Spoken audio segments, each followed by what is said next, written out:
இன்னைக்கு evening snacks ரெசிபியில் நம்ம banana milk bread எப்படி செய்யறதுன்னு பார்க்கலாம். நான் அதுக்கு 2 ஸ்லைஸ் வீட் பிரெட் எடுத்திருக்கேன். இது நம்ம சாதாரண ஒயிட் பிரெட்லேயும் செய்யலாம். நான் வீட் பிரெட் எடுத்திருக்கேன். அடுத்து 1 டம்ளர் பால் எடுத்திருக்கேன். இது காய்ச்சின 1 டம்ளர் பால் எடுத்திருக்கேன். அடுத்து ஹனியும் 2 வாழைப்பழமும் எடுத்திருக்கேன். ஸோ இப்போ ஃபஸ்ட்டு நம்ம என்ன பண்ணலாம்னா வாழைப்பழத்தை ஸ்லைஸ் பண்ணிக்கலாம். பனானாவை நல்லா ஸ்லைஸாக இந்த மாதிரி இந்த சைஸுக்கு கட் பண்ணி எடுத்துக்கலாம்.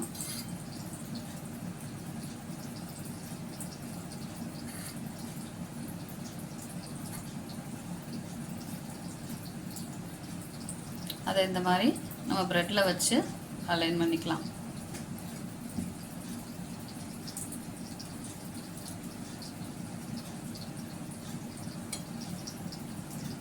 பண்ணிவிட்டு ஒரு ஸ்பூன் எடுத்து இப்படி ப்ரெஸ் பண்ணி விட்டுக்கலாம்.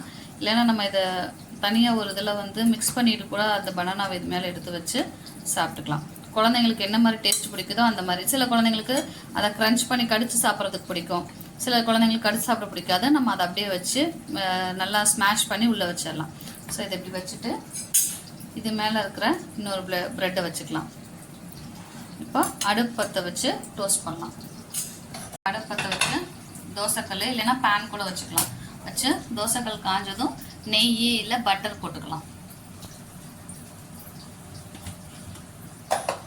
தோசைக்கல் காஞ்சிருச்சு.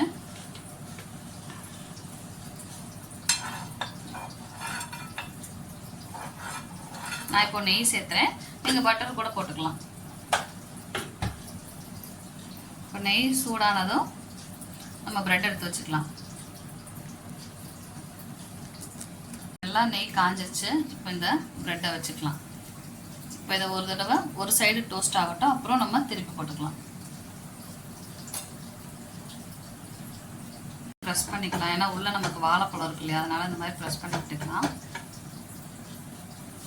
இது கூட இடையில நீங்க சீஸ் பிடிக்கும்னா சீஸ் வச்சுக்கலாம்.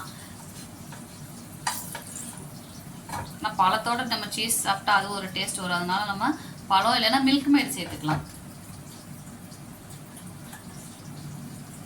இந்த மாதிரி திருப்பி போட்டு 2 பக்கமும் டோஸ்ட் பண்ணிக்கலாம். ஃபர்ஸ்ட் இப்போ இது 2 பக்கமும் நல்லா டோஸ்ட் ஆயிடுச்சு. ஸோ டோஸ்ட் ஆனதுக்கப்புறம் நம்ம என்ன பண்ணோம்னா இந்த பாலை இது மேலே ஊற்றலாம்.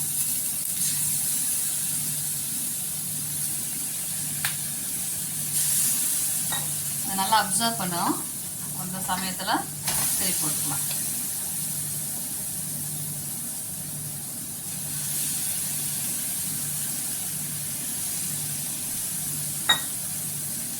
நல்லா அப்சர்வ் பண்ணதுக்கப்புறம் எடுத்துடலாம். இப்போ நல்லா மில்கை வந்து அப்சர்வ் பண்ணிடுச்சு. இந்த சமயத்தில் இதை எடுத்து வச்சுக்கலாம். வச்சுட்டு ஸ்டவ் ஆஃப் பண்ணிடலாம். இப்போ இது மேலே சர்வ் பண்ணுறதுக்கு முன்னாடி ஹனியை வந்து விட்டுக்கலாம். ஸோ குழந்தைங்களுக்கு ரொம்ப விரும்பி சாப்பிட்ற பனானா மில்க் பிரெட் ரெடி ஆயிடுச்சு. இப்போ குழந்தைங்களுக்கு பிடித்தமான சுவையான evening snacks banana milk bread ready. உங்களுக்கு இந்த வீடியோ பிடிச்சிருந்தா மறக்காமல் சப்ஸ்கிரைப் பண்ணுங்கள், லைக் பண்ணுங்கள், ஷேர் பண்ணுங்கள். தேங்க்யூ.